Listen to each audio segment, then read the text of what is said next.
Aling oras, 6:06 na umaga, ituloy po natin ating morning balita.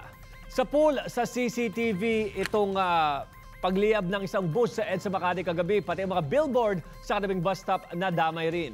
Narito ang report ni Ryan Ang. Kita pa ang usok na nagmumula sa isang bus sa bahaging ito ng EDSA Orense sa kuha ng MMDA Traffic Monitoring pasado alas 7:30 kagabi. Nasunog ang aircon bus ng Malanday Metrolink matapos magliyab habang binabaybay ang southbound lane ng EDSA.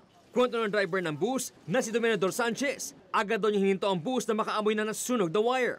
Pinatay niya ang makina at tinanggal ang baterya ng bus na makita ang usok at pinababa ang mga pasahero bago tuloy ang sumiklab ang sunog.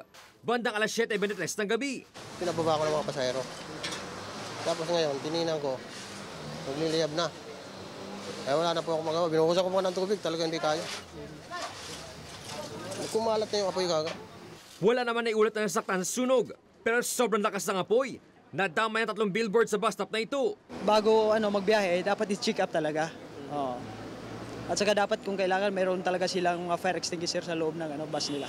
Agad din napula ang sunog, bandang alas 7:35. Pero nagdulot pa rin ito ng pag-isikip sa daloy ng trapiko. Naharap sa caution reckless imprudence, resulting in damage to property ang driver ng bus. Dadali naman ang bus sa MMDA impounding station sa Pasig. Ryan Ang, News 5.